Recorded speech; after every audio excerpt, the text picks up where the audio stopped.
नमस्कार, बुलेटिन में आपका स्वागत है। आपके साथ मैं दीपेश बरगले। चलिए सबसे पहले बात करते हैं दिल्ली में हुई जबरदस्त जीत के बाद मध्य प्रदेश के मुख्यमंत्री कमलनाथ ने अरविंद केजरीवाल को बधाई दी है। फोन पर दिल्ली में जीत के लिए उन्हें बधाई दी गई है। सीएम कमलनाथ ने केजरीवाल को कहा, आपने बीजेपी को आईना दिखाया, बीजेपी समाज को बांटने में लगी है। ये उन्होंने कहा। देश में आर्थिक आपदा के हालात पैदा किए। दिल्ली के नतीजों ने यह बता दिया कि देश में ऐसे लोगों के लिए कोई जगह नहीं।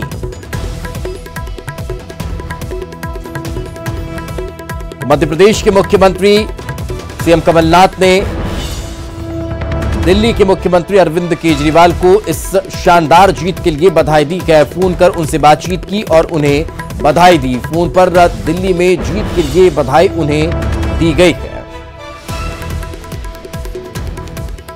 तो सीएम कमलनाथ ने केजरीवाल को कहा कि आपने बीजेपी को आईना दिखाया, बीजेपी समाज को बांटने में लगी है। ये उन्होंने कहा। देश में आर्थिक आपदा के हालात पैदा किए हैं। दिल्ली के नतीजों ने ये बता दिया है कि देश में ऐसे लोगों के लिए कोई जगह नहीं है। और ज्यादा जानकारी के साथ हमारे सहयोगी अनुराग हमारे साथ जुड़ चुके हैं। अनुराग, क्या ताजा जानकारी दो मुख्यमंत्रियों के बीच की बातचीत को लेकर? बिल्कुल, देखिए जिस तरीके से दिल्ली में अरविंद केजरीवाल ने जीत हासिल की है, 63 सीटों पर बहुमत हासिल किया है, उसी के बाद मुख्यमंत्री कमलनाथ ने अरविंद केजरीवाल से फोन पर चर्चा की है और उनको इस जीत के लिए बधाई दी है। साथ ही मुख्यमंत्री ने उन्हें इस बात के लिए भी बधाई दी है कि उन्होंने बीजेपी को कहीं ना कहीं दिल्ली में आईना दिखाने का काम किया है, क्योंकि बीजेपी ने इस बार जिस तरीके से चुनाव प्रचार कैंपेनिंग की थी, उसके बाद जो है लगातार कहा जा रहा था कि ये पूरा का पूरा चुनाव को पोलराइजेशन करने की कोशिश की जा रही है। इन तमाम मुद्दों को लेकर मुख्यमंत्री कमलनाथ ने अरविंद केजरीवाल के साथ फोन पर चर्चा की है और उनको इस बात के लिए बधाई दी है कि एक बार फिर वो दिल्ली की कुर्सी संभालने जा रहे हैं। और साथ ही उन्होंने जन विरोधी नीतियों को लेकर और देश में जिस तरीके से आर्थिक आपदा के हालात बने हैं, उसके लिए बीजेपी को मिली करारी शिकस्त के लिए भी केजरीवाल को बधाई दी है।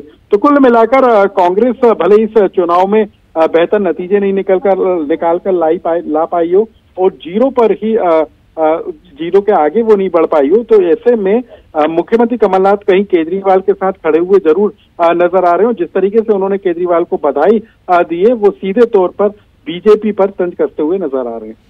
बिल्कुल, अब चलिए बहुत बहुत शुक्रिया इस तमाम जानकारी के लिए। तो जैसे कि हमारे सहयोगी बता रखे हैं कि अब पूरे मामले को लेकर अब कांग्रेस कहीं ना कहीं आम आदमी पार्टी के साथ खड़ी हुई दिखाई दे रही है और कांग्रेस के तमाम नेता इस जीत पर बधाई देते हुए नजर आ रहे हैं।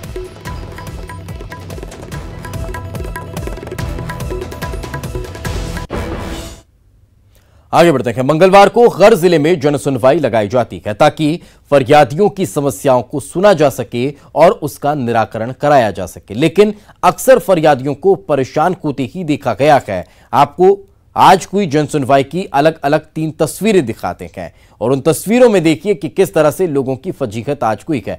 रतलाम की पहली तस्वीर, जहां पर एक महिला 3 महीने से निगम की कार्रवाई से बेहद परेशान है और आज उसका सब्र का बांध टूट गया तो अधिकारियों के सामने बिलख बिलख कर रोने लगी। वहीं दूसरी तस्वीर शिवपुरी की है, जहां एक फरियादी महिला के साथ पुलिसकर्मी ने बदसलूकी तक कर दी। वहीं जनसुनवाई को लेकर अफसर कितने गंभीर रहते हैं, इसकी बानगी दिखी बुरहानपुर में, जब विधायक सुरेंद्र सिंह शेरा ने खुद अधिकारियों की कम संख्या को देखकर उनकी हाजिरी लेनी शुरू कर दी तो उनके होश फाख्ता हो गए।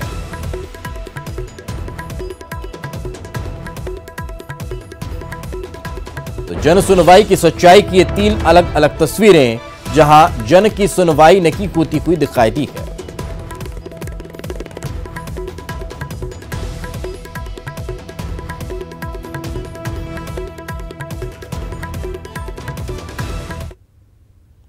चलिए सबसे पहले बात रतलाम की करते हैं, जहां जनसुनवाई के दौरान एक पीड़िता का दर्द देखने को मिला है। पिछले कई दिनों से अपनी परेशानी को लेकर भटक रही महिला का गुस्सा अधिकारियों के सामने फूट पड़ा। महिला ने अधिकारियों को जमकर खरी खोटी सुनाई। दरअसल महिला की शिकायत क्या है कि 3 महीने पहले नगर निगम ने उसके घर के सामने बने हुए चबूतरे को तोड़ दिया था, जिसको लेकर उसने कई बार शिकायत की, जिसके बावजूद उसका अब कहीं ध्यान नहीं दिया जा रहा है, उसकी कोई सुनवाई नहीं हो रही है। यही वजह रखी कि जब जनसुनवाई में एक बार फिर अधिकारियों के सामने महिला पहुंची तो उसका जो सब्र का बांध था वो टूट गया।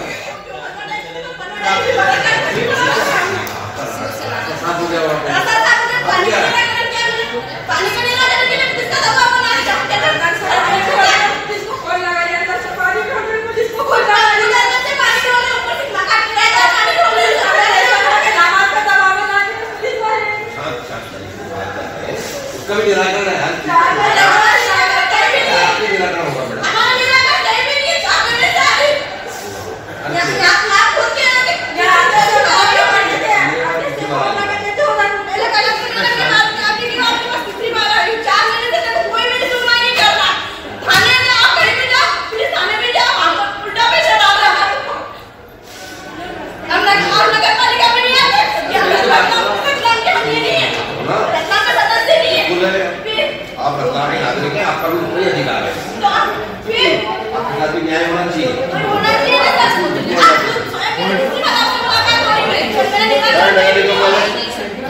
देखो यार, देखो अभी बार-बार फोन नंबर क्या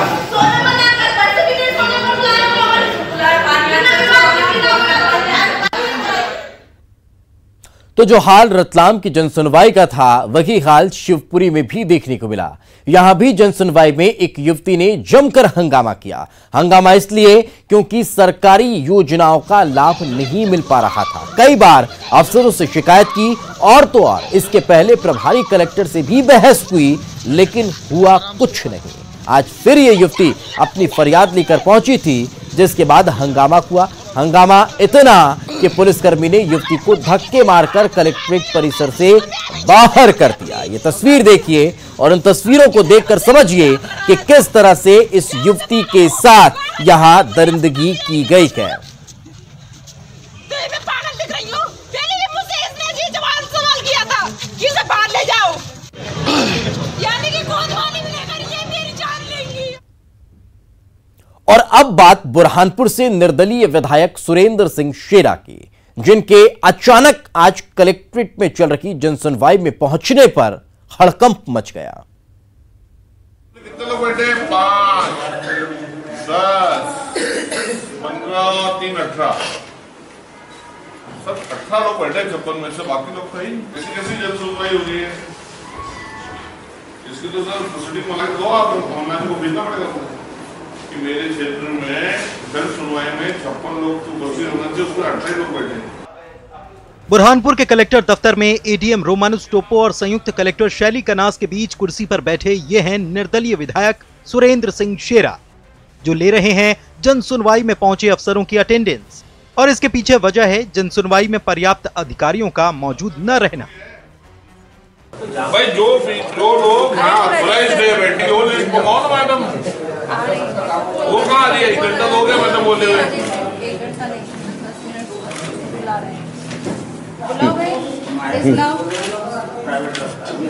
10 मिनट तो हो ना, कहाँ ला रहे हैं? नहीं रजिस्टर से मतलब नहीं, अपने को वो लिस्ट चाहिए पहले की जो रहना चाहिए। वहीं सुरेंद्र सिंह शेरा ने कहा कि जनसुनवाई सीएम के फ्लैगशिप कार्यक्रम में शामिल है, लेकिन यहां ये केवल रस्म अदायगी बनकर रह गई, जिसकी शिकायत की जाएगी। जन सुनवाई में 21 अधिकारी में से 12 अधिकारी उपस्थित रहे, अधिकारी भी नहीं रहे, उनके प्रतिनिधि रहे। और मन को बड़ा दुख लगा कि आज कमलनाथ सरकार में जो कमलनाथ जी एक व्यक्ति की सुनना चाहते हैं, एक व्यक्ति का हल ढूंढना चाहते हैं, और अधिकारी लोग एक भी उपस्थित नहीं है आज जनसुनवाई में। शासन को शिकायत करूंगा, लेटर भेजूंगा कमलनाथ जी को इस बारे में कि यहाँ पर जनसुनवाई में से 12 लोग उपस्थित हुए 21 में से। जनसुनवाई में जो विभाग है जिनको यहाँ पर उपस्थित रहना चाहिए, वो उसमें से कुछ विभाग आज अनुपस्थित पाए गए हैं। माननीय विधायक जी भी यहाँ पर जनसुनवाई में उपस्थित हुए थे। कुछ विभाग अनुपस्थित हैं, उनका हम जो है कारण बताओ नोटिस जारी कर उनके जवाब लेंगे और अगली जनसुनवाई में सभी की उपस्थिति जनसुनवाई में सुनिश्चित करेंगे। बहरहाल अचानक से जनसुनवाई में निर्दलीय विधायक के पहुंचने से दफ्तर में हड़कंप मच गया। देखना होगा कि विधायक की इस कवायद का जन सुनवाई पर क्या असर होगा। शारिक अख्तर, न्यूज़ 18, बुरहानपुर। तो और ज्यादा जानकारी के साथ हमारे सहयोगी मनोज हमारे साथ जुड़ चुके हैं। मनोज, अब क्या हर जनप्रतिनिधि को इसी तरह से सजग होना पड़ेगा, तब जाकर लोगों की समस्याओं का समाधान हो पाएगा?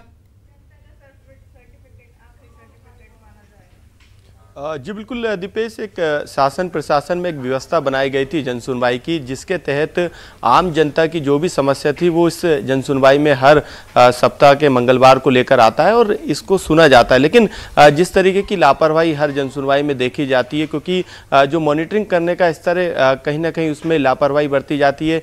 यदि हम बात करें रतलाम की घटना की, तो रतलाम की घटना में बार बार एक महिला शिकायत करने आती है और उसकी शिकायत पर ध्यान नहीं दिया जाता। जब वो कलेक्टर के पास जाती है उसके बाद उसकी शिकायत को सुना जाता है। तो किस स्तर पे भले ही कलेक्टर ने आदेश दे दिए हो कार्रवाई को, लेकिन जो निचला स्तर के अधिकारी हैं जो इस चेन में जुड़े हैं वो कहीं ना कहीं कार्रवाई को नहीं करते। यही कारण रहता है, जब कार्रवाई नहीं होती तो फिर से फरियादी शिकायत करने जनसुनवाई में आता है। दूसरी घटना शिवपुरी की हम देख लेते हैं कि शिवपुरी की घटना में किस तरीके से एक युवती वहाँ पर अपनी शिकायत को लेके गई। उस शिकायत को सुनने का काम अधिकारी का था। कलेक्टर भले ही ज़्यादा व्यस्त हो तो उन्हें नहीं सुनना था, तो वो किसी दूसरे अपने अधीनस्थ अधिकारी के पास उसे भेज सकते थे, लेकिन सुनवाई नहीं हुई और उसको वहाँ से भगा दिया जाता है और धक्के मार के भगा दिया जाता है। तो आम जनता के साथ किस तरीके का व्यवहार अधिकारी करते ये इस घटना ने बता दिया। यदि हम तीसरी घटना का जिक्र करें तो जरूर एक जनप्रतिनिधि वहाँ पर गए, क्योंकि उनके पास भी कई लोग आते हैं शिकायत लेकर और बताते हैं कि साहब हम इस अधिकारी के पास गए थे, इस पुलिस अधिकारी के पास गए थे, कलेक्टर में गए थे, वहाँ पर किसी तरीके की शिकायत पर ध्यान नहीं दिया गया। लेकिन सेरा ने जाकर वहाँ पर व्यवस्थाओं को देखा और व्यवस्था लापरवाही से पूरी तरीके से भरी हुई थी और तमाम स्तर पे लापरवाही थी। तो मध्य प्रदेश में जनसुनवाई के स्तर पे किस तरीके की लापरवाही बरती जा रही है, ये 3 घटना बता रही है। लेकिन इसके अलावा भी ढेरों ऐसी शिकायतें हैं जो कागजों पर निपटा दी जाती है, उनका हल नहीं निकलता और यही कारण है कि आम जनता इन जनसुनवाई में भटकती रहती है। जी बिल्कुल, चलिए बहुत बहुत शुक्रिया मनोज इस तमाम जानकारी के लिए। यानी कि समझा जा सकता है कि कहीं ना कहीं इस तरह की लापरवाहियां देखने को मिल रही है जनसुनवाई में। यही वजह है कि अब जनप्रतिनिधियों को इसमें अब कलेक्ट्रेट पहुंचना पड़ रहा है और फिर कार्रवाई अब देखने को मिलती है या नहीं, वो आने वाला वक्त बताएगा। बहुत बहुत शुक्रिया इस तमाम जानकारी के लिए। फिलहाल वक्त एक छोटे से ब्रेक का है, ब्रेक के बाद जल्द हाजिर होंगे। इलेक्शन रिजल्ट से जुड़ी पल पल की अपडेट, सबसे तेज सबसे सटीक, लगातार न्यूज़ 18 पर।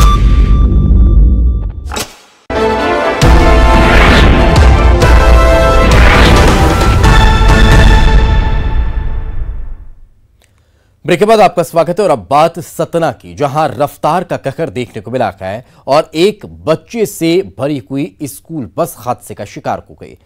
आपको बता दें कि काफी ये अब बड़ा हादसा होते बचा है। दरअसल इस बस में बच्चे सवार थे और वो बच्चे घायल हुए हैं।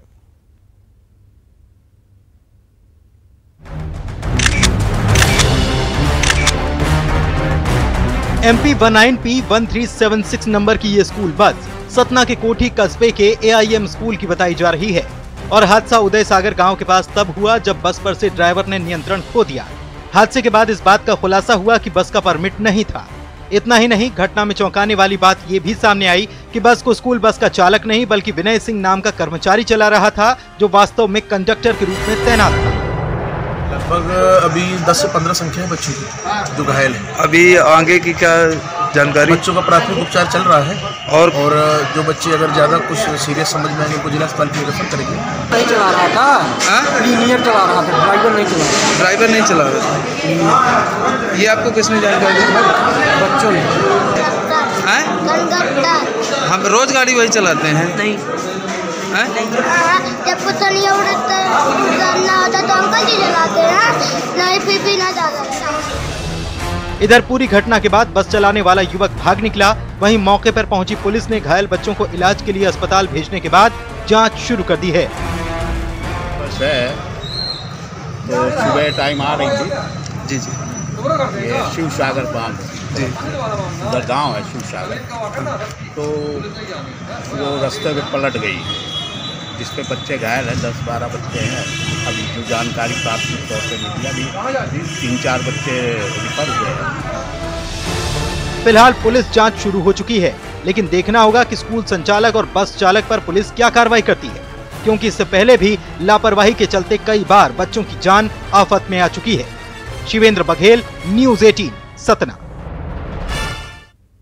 तो स्कूल बस हादसे के बाद प्रशासन जागा है। परिवहन विभाग की टीम सड़कों पर उतरी। कोठी कस्बे में बसों की जांच पड़ताल की गई है। टीम ने 4 स्कूली वाहनों को जब्त कर लिया है। 3 स्कूली बस और 1 मैजिक वाहन को जब्त किया गया है। किसी भी वाहन का परमिट नहीं था। आज सुबह स्कूल बस हादसे का शिकार हुई थी। वाहन पलटने से 24 बच्चे घायल हुए थे। 6 बच्चों का जिला अस्पताल में इलाज चल रहा है। और इस हादसे के बाद अब परिवहन विभाग जागा और कार्रवाई देखने को मिली।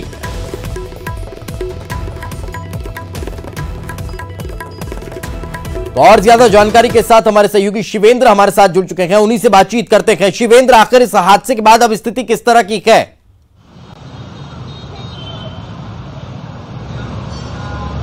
देखिए, हमेशा हादसे के बाद प्रशासन जागता है और इसी तारतम्य में परिवहन विभाग ने आज कोठी कस्बे में निरीक्षण किया। जो कि स्कूलों का जो बसें हैं उनका निरीक्षण किया। उसमें से 4 जो वाहनों को जब्त किया है और इन सभी वाहनों में परमिट नहीं था। और ये जो वाहन है ये ग्रामीण इलाकों से स्कूली बच्चों को कस्बे में जो स्कूल हैं वहाँ पे लेके आती थी। और हादसे के बाद परिवहन विभाग जागा है। सुनील शुक्ला के नेतृत्व में कार्रवाई की गई है और 4 वाहनों को जब्त किया गया है। बिल्कुल, लेकिन वो जो मामला हुआ, वो जो हादसा हुआ, उसमें जो लापरवाही सामने आई, उस लापरवाही पर कोई कार्रवाई हो पाई या नहीं? देखिए, जो आरोपी चालक है, जो चालक नहीं था, क्लीनर था, जो बसों में बच्चों को बिठाने का काम करता था, वो वाहन चला रहा था और तेज गति से वाहन चलाते समय ये हादसे का शिकार हुआ था। वो फरार हो गया है और पुलिस ने मामला दर्ज कर लिया है, जिसकी तलाश पुलिस कर रही है। और जो घायल बच्चे हैं उनका सतना जिला अस्पताल में और कुछ बच्चों का कोठी सामुदायिक स्वास्थ्य केंद्र में उपचार चल रहा है। जी दीपेश। लेकिन इस हादसे के बाद स्कूल प्रबंधन ने अपनी कोई सफाई पेश की या नहीं?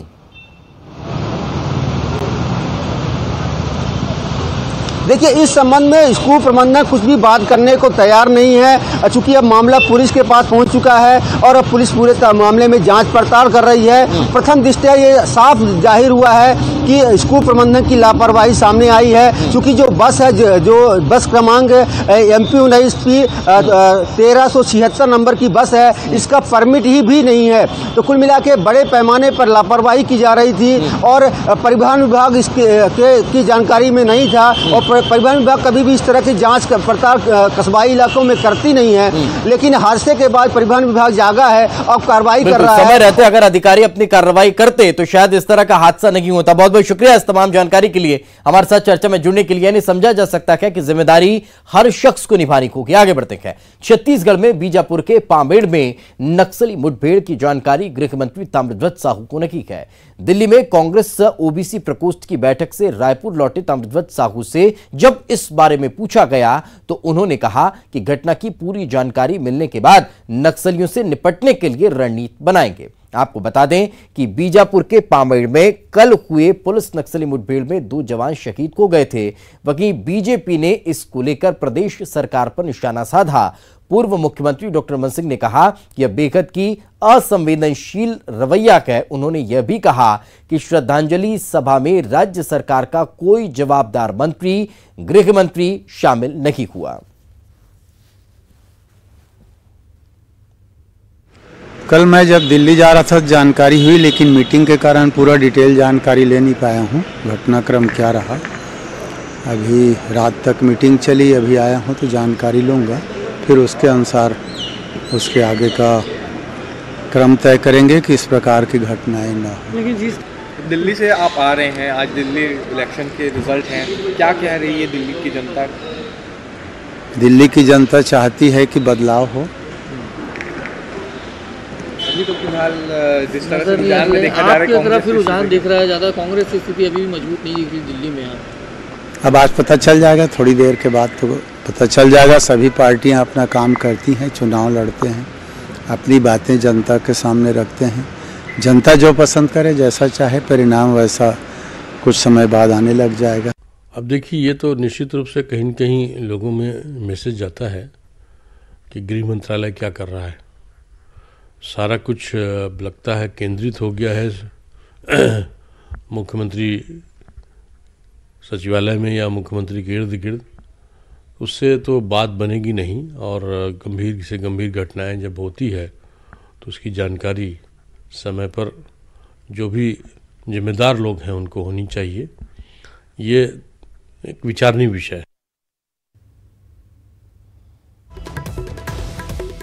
तो कहीं ना कहीं एक बड़ा मामला यहां पर सामने आया है, और ज्यादा जानकारी के साथ सुरेंद्र हमारे सहयोगी हमारे साथ जुड़ चुके हैं। सुरेंद्र, आखिर इसको लेकर राजनीति तो अब कुरखी है, लेकिन सवाल ये कि क्या अब वाकई में अधिकारियों की लापरवाही यहां पर नजर आई, जो गृह मंत्री को अपडेट नहीं कर पाए कि आखिर किस तरह का ये पूरा मामला हुआ था?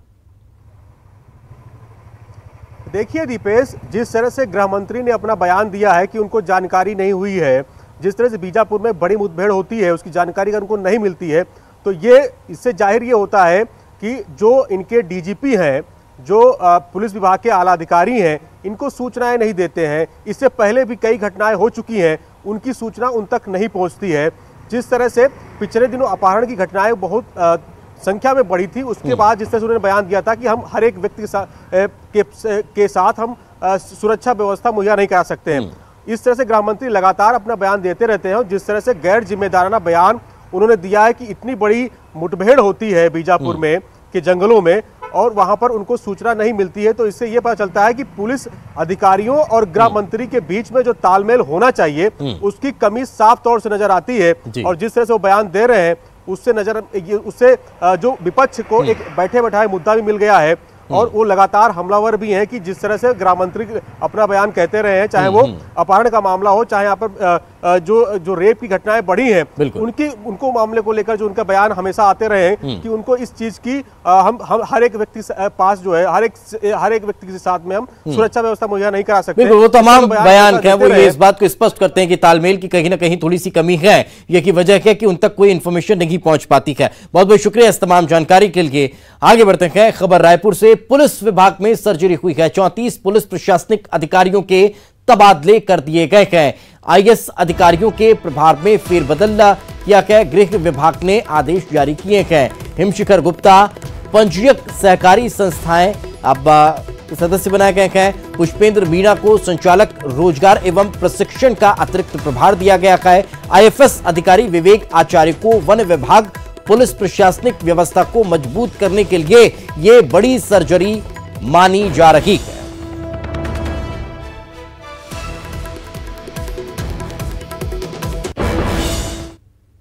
इसी के साथ इस बुलेटिन में फिलहाल इतना की खबरें लगातार जारी हैं।